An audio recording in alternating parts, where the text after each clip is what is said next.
Welcome to the Mindful Healers podcast with Dr. Jessie Mahoney and Dr. Ni-Cheng Liang. We are here to help you learn to pause and be present, awaken your breath, and harness the ripple effects of mindfulness for radiant health. We get you. We know you. We are you. We have both been successful on the surface, yet struggling underneath. We have both had cluttered brains, been overwhelmed, and exhausted. We're healers who have found solutions and want to share them with you. Join us here to discover a better way. Welcome to today's episode, Parenting with Presence Instead of Worry. A reminder that this podcast is not medical advice. Our intention for this episode is to open you up to the possibility of being mindfully present as a parent, rather than showing up as a protector and/or with fear. We hope that you will discover that mindfulness and intention can help you show up as the parent you want to be, and that showing up with fear as a protector and striving to be the best parent, even when it comes from a loving space, limits your capacity for both giving and receiving love. When we show up with mindful intention as a parent, it opens up possibilities for expansive love and more connection. The main takeaway that we hope that you'll get from listening to this podcast is showing up with unconditional love and presence for those you love is exactly what's needed as a parent. We wanted to start our conversation today by grounding into the idea that parenting is a journey and a journey with seasons. We often get caught up in the importance of each and every moment as a parent, thinking that what happens in this moment will determine so much in the future. And many worry about missing their children's childhood and not being there enough and missing this moment or that moment, or not doing a good enough job, worrying and being anxious about how they showed up in this one moment is going to change the outcome. And in doing so, we actually miss all of the moments that are right in front of us. Realizing that however we show up for each moment, the most important thing is for us to show up present for each moment. Also, getting out of what I like to call time scarcity. So many think that they only have so much time left with their children before they go to college, and that our parenting time with our kids is really limited.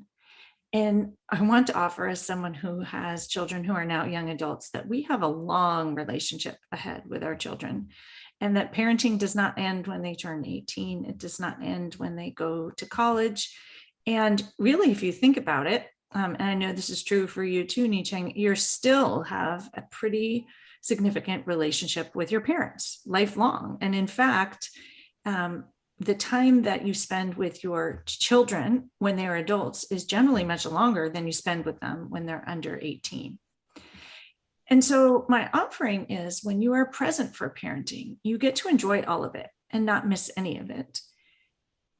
And that when we embrace the changes as they come, whether they be, in your case, a child going off to middle school or first day of preschool, or in my case, a child moving to another city, if we can show up, as we often talk about, hands wide open, not grasping and not worrying, that we can actually experience the moments much more fully and be much more present for the love on all ends and the connection on all ends. And that when we stop looking back and looking forward and are present in the moment, we don't miss what's right in front of us. So that's really what this idea of parenting with presence is all about. Another key concept in the presence is realizing what's in our control. Because when we're focusing on what's out of our control, we're not present. We're out trying to manage things. And I often talk about anxiety as being us trying to control what's out of our control. That's really the anxiety bucket. There are things that are in our control and things that are out of our control. And when we try to control what's out of our control, that's where we become anxious and worried. And truth be told, most of what happens with our children is out of our control. I think as parents, we wish that this were not the case. But if you think about temper tantrums, for example, even in littles, that's out of our control. And as teenagers, I think everyone sort of notices the out of control. And when they're adults, we are willing to allow things to be out of control. But really, all along the way, they are human beings just like us. And so acknowledging that most of it is out of our control is really actually quite helpful, because we can let go of the worry and trying to fix and solve. There's something in pediatrics, we often talk about a snowplow parent who's going ahead and like clearing the way so that everything goes beautifully for their children. And we think that by doing that, we're protecting them, but we're also keeping them from experiencing what's happening in the moment. And we often think, especially a physician brain, about all the what ifs, all the bad things that could happen, and what all the things that could be happening are meaning. And all of these worries and catastrophizing and what ifs keep us once again out of the moment. And we miss the joy in the moment of just the random things being said, or the opportunity in the car, perhaps when you're giving your children a ride somewhere, to hear from them and experience what's happening. And we show up not grounded when we're spinning in fear and the worry and anxiety of the what ifs. And choosing with intention about how we want to show up, showing up grounded and present for all of these conversations, letting go of what's not in our control, and just focusing on what is, which is how you show up in that moment, is a really powerful tool. Full acknowledgement that our worry comes from a place of love. And if we didn't love our children, we wouldn't be worrying, and that nobody wants to mess up as a parent. And so that all of this worry comes from a really true and deeply rooted place of fear that something will happen to someone that we love. What I like to offer is that really the messing up that we do, and most of us do a lot of it, is by missing the time with them and missing the connection and not being present and not being in the moment. And that what we truly can do is when we show up the best we can in each and every moment, that's truly what we can do. And showing up with love and presence is the most important thing. That's what children need. I think we look all across the world, and children are raised in lots of different situations and settings, but universally humans need love and connection. So if we can show up loving and connecting, that's really the most beautiful thing that we can offer. Many of us think that if we do more things, that makes a better parent. But honestly, there is no better parent for your kid than you. And that's because you are their parent. And so tapping into that and tapping into the fact that you are their mom or their dad or their guardian or their foster mom or their adopted mom or their even just a child in your life that you happen to love, that's an important relationship. And that if you do the best you can, that is what you have to offer. And if you make mistakes are actually really helpful for children, because if we make no mistakes, they think it's not okay to make mistakes. And so making mistakes, we're actually modeling how to make mistakes and recover gracefully from those mistakes. And then knowing that it's okay if they make mistakes, if they've seen people make mistakes. So one of the things that has come up a lot in the pediatric world recently is this idea that kids who don't see parents make mistakes and don't see their parents be vulnerable actually have a lot more anxiety. And kids for whom everything is worked out and we've gone through and snow plowed away all of the hurdles and all of the sticky snow ahead, that will make it better for our children. But ultimately, it turns out that many more kids have anxiety when we do this because they don't know how to handle whatever mistake might pop up. And that seeing you handle a mistake with grace and or handling a mistake themselves with grace is a powerful and grounding experience. I'm totally currently in the midst of all of this. The recent start of the school year with my new middle schooler and new preschooler, they both just went back in person despite the unknowns of the COVID Delta variant.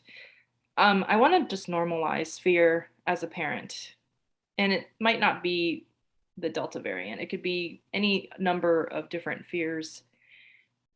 And as you pointed out, Jesse, the fear comes from a place of love. A huge part of our role is protecting them from dangers, but also recognizing, especially for the older youth, that learning from facing perceived fears, like within reason, right, is also a valuable and sometimes necessary life lesson, as you mentioned. However difficult seeing them struggle and fail that might be. Allowing and accepting that we can't predict the future, that COVID scare or an illness scare unrelated to the pandemic or multiple scares during the school year are inevitable, whether it be through like an exposure or your own child's illness. Can we trust in ourselves, our child, and the school to do what's necessary to keep everyone safe? In some situations, you might answer that question with, I don't know, maybe, or even no. And so, my question for you is what's needed to engender that trust? My not yet vaccinated sixth grader was offered a spot in a carpool, but recognizing my own discomfort with uncertainty and the variability of different masking practices in other people's cars, I honored that and took back what control I had in the situation. And that was to be able to have autonomy over the environment in my own family's behaviors, namely masking practices, for instance, in the car. And so when deciding between difficult choices, can you pause and do some of your own kind of mindful pro and con analysis, knowing that it's impossible to predict every single possible scenario and outcome, even the catastrophizing outcome? Recognizing that we'll always be exceptionally good at coming up with the worst case scenarios because we are all experts at negative attention bias, of negative attention bias having been ingrained into our DNA as human beings that has enabled us to survive as a species. And so I want to offer grace and compassion for the negative attention bias and noticing when it pops up, just like, well, that's because I'm human. I'm, of course, going to worry about the worst case scenario. The other thing you mentioned, which has come up a few podcasts ago, and this idea of making a decision, making the decision and having your own back, knowing that you made the best decision you could in the moment, whether it be about the carpool or some other decision. And that we make these decisions, especially around our kids, from a place of love. And we use all the information that we have.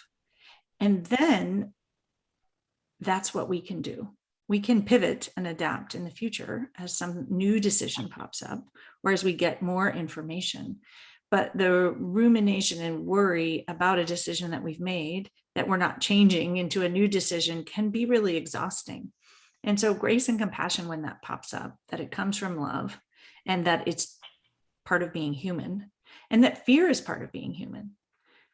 And I do really appreciate this idea that fear is part of parenting because we love. And there's fear, it's that statement, it's better to have loved and lost than never to have loved at all. Love includes fear. And love includes hurt. And if you didn't love, you wouldn't have those emotions. But it doesn't mean that you're doing something wrong. And it doesn't mean necessarily that your child is in danger. And so I like to tap back into the focusing on what is in your control. And in the moment, perhaps when faced with a decision, I like to think about, okay, well, what's in my control here, especially if it's something making you uncomfortable. So I always like to think it's what you do, what you say, and then what you choose to think about it all. And so as a parent, you, of course, should say what you think and advise your children well. And sometimes we do make decisions to protect them, and we should. And we should be thoughtful and make decisions to keep our kids safe to the best of our ability. But we also have to trust ourselves and trust them. And that's where the freedom comes. And so after you've made your decision or after you've said your piece, you have a choice about whether to spin in the fear and overwhelm, or a choice to be present and show up with love and connection. And that doesn't mean allowing them to do whatever it is they might want to do, but it's that choice of not spinning in the overwhelm of trying to control things that are out of your control. And one of the things that I think is really helpful is tapping back into how you want to feel and being intentional and realizing that this is what we model. It's the energy with which we show up for our parenting and for our relationships, and thinking back to the connecting despite differences, right? Choosing how you want to feel in that moment is really brings a different and powerful energy to the situation.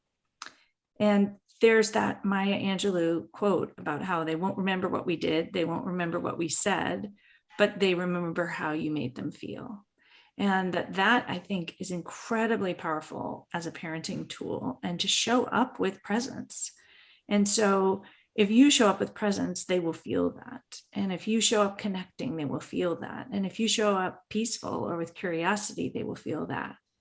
So when we show up with fear and worry and anxiety, they do feel that too. And it doesn't mean that we should beat ourselves up for showing up that way, because that's also part of the human condition, but they're watching how you handle that fear and worry and anxiety. So it's actually an opportunity when they pop up to model how you might handle that fear and anxiety really well. And then I also think we can look for the positive. You mentioned the negative attention bias, but looking at what is working well. Our brains are fabulously attuned to all the things that aren't working well, and where our child might not be measuring up, and all the ways in which they're at risk and things we need to worry about. And we tell ourselves that if we worry more, we can make it turn out better. But sometimes when we switch our attention to abundance, honestly, and abundance of what's working well, and how do we already have peace and connection, and how are we already present and doing a great job as a parent, that can help you show up with a bit more ease and bring a different kind of energy to the situation. And then the last sort of thought I wanted to bring up for this episode is this idea that when you feel overwhelmed and scared and fearful, can you ask yourself good questions as opposed to that negative attention question? And getting back into what would love do, or what would peace do? Or if you want the opposite of fear and worry and anxiety, what would calm do? What would grounded do? Or asking your future self what they would recommend when it's all turned out okay. A year from now, when your daughter's starting 7th grade, what will you wish you'd done now? I find that always a beautiful light post to sort of ground us in this moment of fear and worry, but knowing that pandemics are out of our control. And honestly, much of what happens in middle school is out of our control. And that can be really helpful in grounding back into the moment and enjoying your time with your child.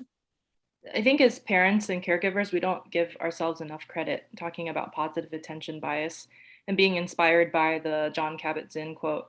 If you're breathing, there's more right with you than wrong with you. So similarly, if you're a parent or a caregiver, if your child or whomever you're caregiving is clothed, fed, and safe, and breathing, that's already huge aspects of positivity right then and there. One exercise I love for families to do is to talk about what went well today at the dinner table, and name one thing that you did well, or one thing you're proud of. And that can begin to just start to shift your negative attention bias to a more positive one. And especially if we share how we did something well as a mom, then they can start to notice also how they are so well cared for and so well protected and taken care of and clothed and fed. But I think it's a really nice way to start to share some of these tools with your kids and notice, we often talk about gratitude, but I think noticing what you did well is a different twist on it. And that can be really powerful in taking the edge off this negative attention bias, which really does lead to a lot of fear and anxiety as a parent. As always, we'd like to close our podcast with some reflection questions.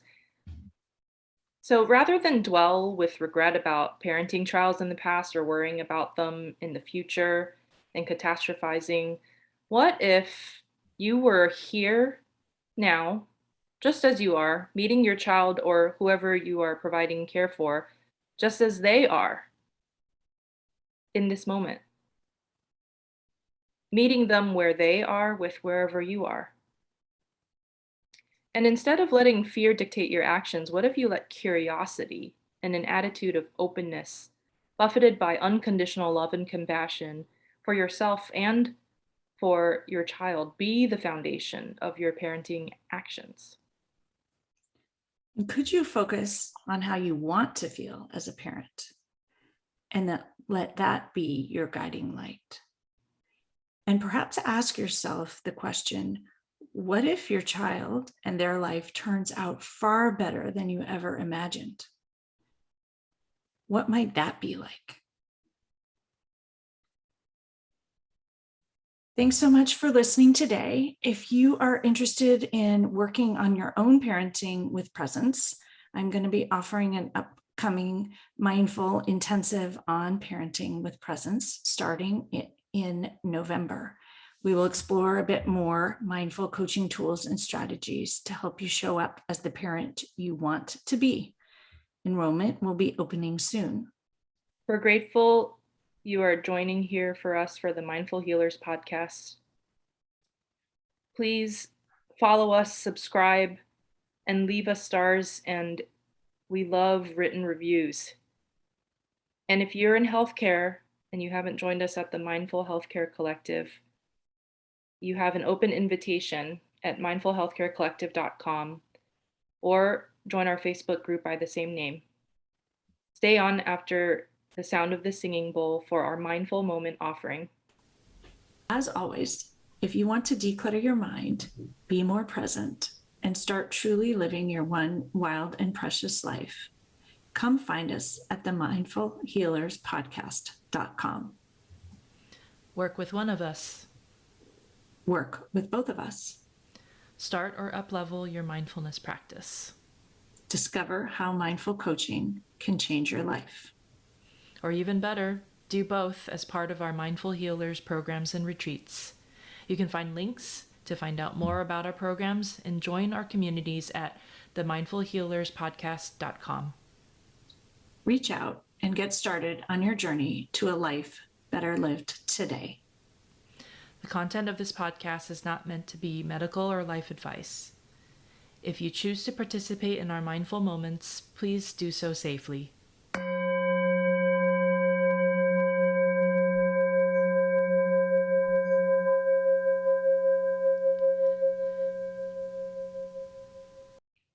Welcome to today's mindful moment, a moment of pause and presence for you, and a moment to reflect on your relationships with your own children or as a child in your life.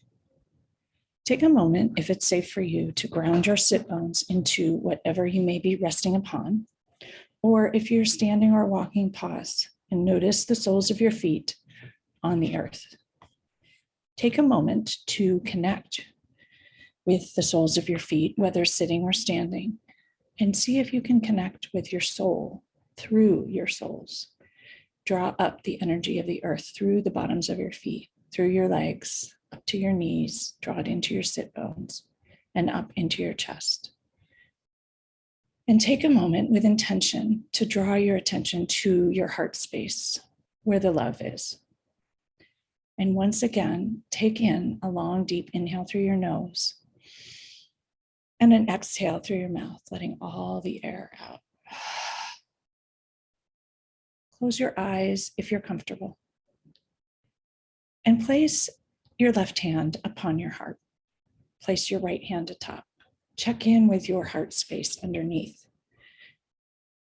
The space where the love comes, the capacity to love others exactly as they are, And you, exactly as you are, as a parent and as a child, in this web of life.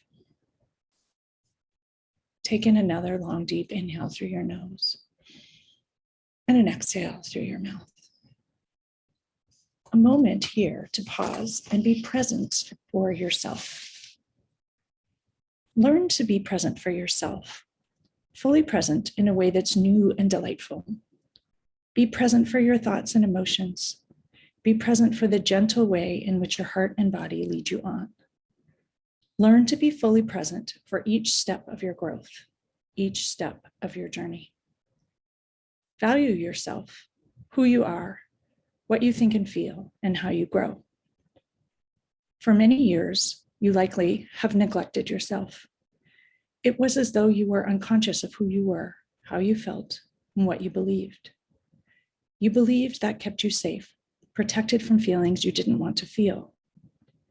You believed it was how you should live. Now you are learning another way. Survival is no longer enough. It does not meet the needs of your heart or your soul. Now you want to live fully and joyfully. To do that, you must be present for yourself. Be fully present for others too. Be present for their spirits, their emotions, the words they have to say to you, but especially be present for their hearts.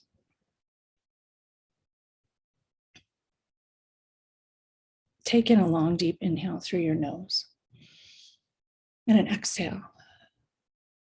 And connect the palm of your hand to your heart. And take a moment to think about what it would look like to be present for the hearts of your children exactly as they are, fully present, not distracted, fully present for the good and the bad, the celebrations and the learnings. Remember that you don't have to fear losing or neglecting yourself if you are present for others. You do not have to be fully consumed by the needs of others. You do not have to become trapped in the workings of their lives. Being present for yourself will give you so much more ability to be present for others. Take in another long, deep inhale through your nose and an exhale through your mouth. I offer today the thought of sharing with your children presence. Model for them how to be present for life, for the starlit skies and the chirping birds that sing to the morning sun. Be present for the earth and the grass under your feet. Be present for the feel of a snowflake in your hand. Be present for all the magic and mysteries of the universe.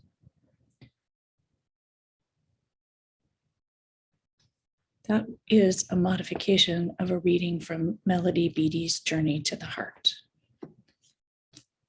Take in another long, deep inhale through your nose and an exhale through your mouth. And as you sit and are present for yourself, present with your heart, present for your children and their hearts, I want to offer an additional thought as you're present for this journey and delight of parenthood. It's a Parents' Tao Te Ching, Ancient Advice for Modern Parents by William Martin. Do not ask your children to strive for extraordinary lives. Such striving may seem admirable, but it is the way of foolishness.